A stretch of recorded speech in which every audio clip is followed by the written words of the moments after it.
Embarrassing. The Utah Jazz should be embarrassed after losing at home, 115-112 to a New Orleans Pelicans team that has been the basketball dictionary's definition of dysfunctional. It's one thing to have an off night from the offensive end, but for a team that prides itself on defense, it's a complete other to see it give up on the defensive end to a team that isn't even playing Anthony Davis more than 20 minutes a night. It shouldn't have been this way. The Utah Jazz pounced on the Pelicans right from the get-go as they built a 9-point lead that they took into halftime. The Joe Ingles to Derek Favors connection was poppin'. Rudy Gobert was feasting inside. Donovan Mitchell was skying high for alley-oops, as was Rudy.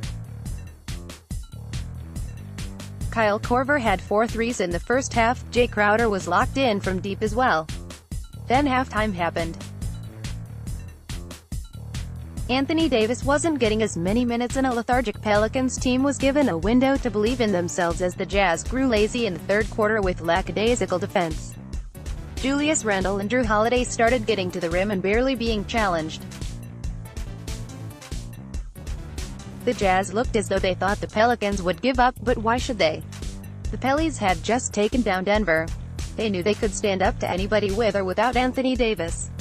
The Utah Jazz finally punched back in the fourth quarter, building a 17-point lead.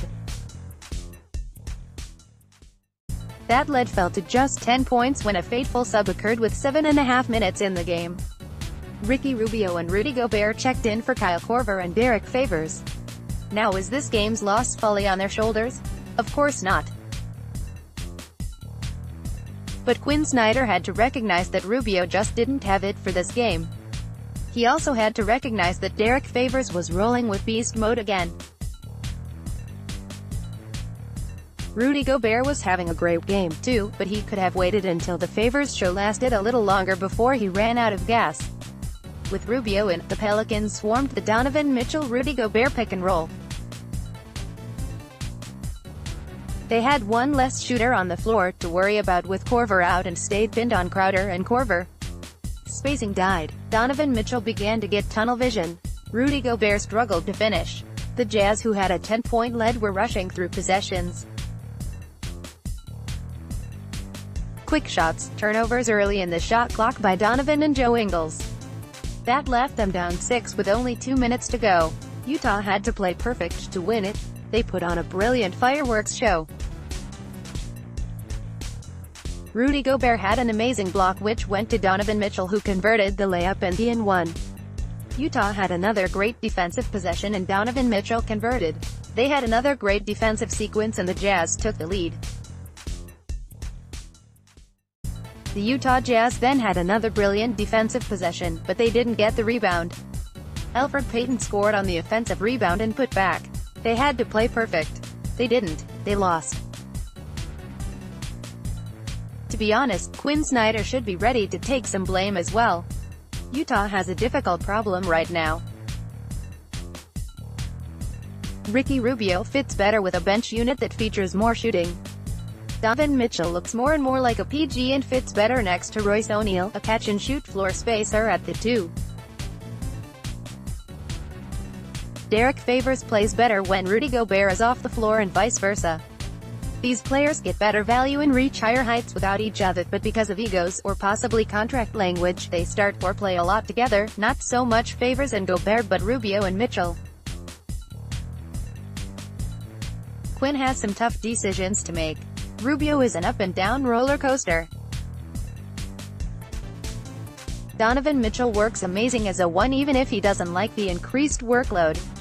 Derek Favors is absolutely beasting right now and it's hard to have him off the floor, but if you keep Favors on the floor you prevent the defending Defensive Player of the Year from entering the floor.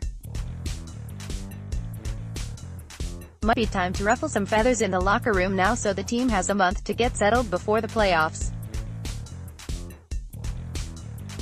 Julius Randle looks like an absolute beast, doesn't he? My goodness, he's a bowling ball in the paint. He had 30 points, 8 rebounds, 5 assists, 2 steals, and 1 block against the Utah Jazz's vaunted defense. That dude is going to get paid if he so chooses to opt out of his contract. Drew Holiday, I want him. If he becomes available anytime during the offseason, Utah needs to throw the house, save Donovan and Rudy, at the Pelicans. He'd be the perfect complement to this Jazz team and identity. He had 30 points, 2 rebounds, 4 assists, and 1 steal. Part of the reason Utah's guards has such a hard time against this Pelicans squad is the length of the perimeter from Drew Holiday and Elfrid Payton. It feels crazy to say this, but I think this New Orleans Pelicans team would be in the playoff hunt if they didn't have Anthony Davis all season. It's a hot take, I know. But when Anthony Davis left the floor, this Pelicans team identity flipped. They played with passion and we're gritty. While I hope Drew is available via trade, I have a feeling he won't be. This Pelicans squad, if they make the right Anthony Davis trade, could be right back in the playoff mix with this squad. After a scorching post-All-Star break, Donovan Mitchell careened back to earth. 8 of 24 from the field. 1 of 9 from 3. 9 assists were great, but 6 turnovers? Yikes.